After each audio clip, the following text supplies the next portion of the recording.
Imagine a world where your job doesn't just earn you money, it earns you a voice. Where the companies that produce your food, your energy, and your tools aren't run by distant billionaires, but by you and your neighbors. And where the work week is just 4 days long, not because of burnout, but because it simply doesn't take more than that to live well, and live lightly on the earth. This isn't utopia. It's not science fiction. It's a very real alternative to the economic engine that's driving our climate off a cliff. Today, we ask, what if cooperatives and shorter work weeks were the key to solving the climate crisis? Part 1, the invisible hand that's gripping our throat. For centuries, the global economy has operated on a simple principle: more is better. More hours, more output, more profit, more growth. The price? Forests raised. Oceans rising. Weather spiraling. And while emissions increase, so does inequality. A few get richer, while most live paycheck to paycheck on a planet that's running out of breath. Here's the twist. This isn't just about it's about who decides how we live. Right now, that power sits with the top 1%. They own the industries, the patents, the farms, the factories. They decide whether it's worth it to dump waste into rivers or to offshore labor to cheaper, weaker regulated nations. Your voice? Minimal. Your vote? Delayed. Their profit? Immediate. Part 2, enter the cooperative. A cooperative flips that pyramid. Instead of a few owning the many own the few. Worker co-ops, energy co-ops, food co-ops, businesses where every member gets a say, and often an equal share of the profits. Why does this matter for the climate? Because when people own what they produce, they tend to protect it. Co-ops are more likely to invest in clean energy, local supply chains, and sustainable practices. Not because it looks good in a shareholder report, but because they live downstream from their own decisions.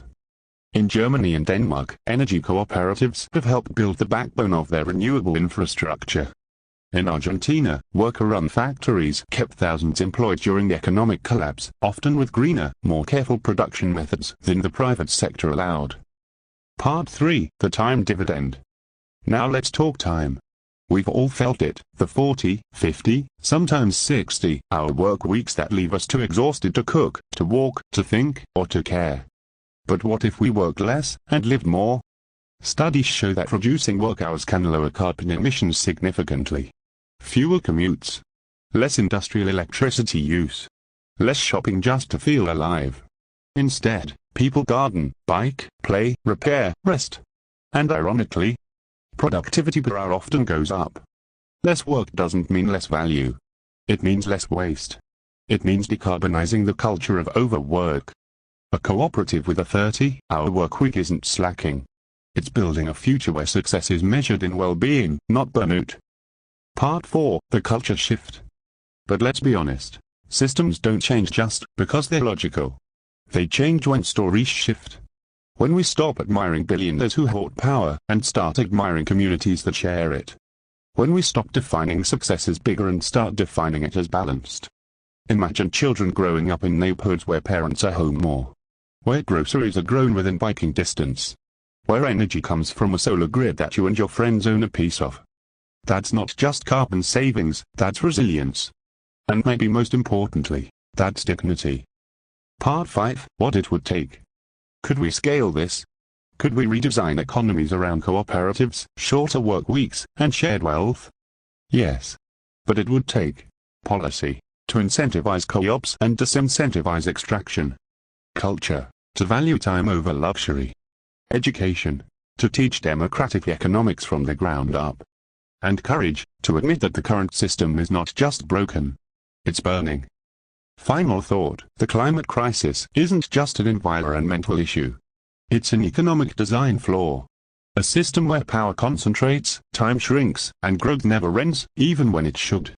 But we can redesign it. Cooperatives remind us that ownership can be shared. Shorter work weeks remind us that enough is enough. And together, they remind us that solving the climate crisis isn't about giving up, it's about rediscovering balance. So the next time someone asks, what can we do about climate change? Don't just say solar panels and carbon offsets. Say, let's own our time. Let's own our work. And let's own our future. Together.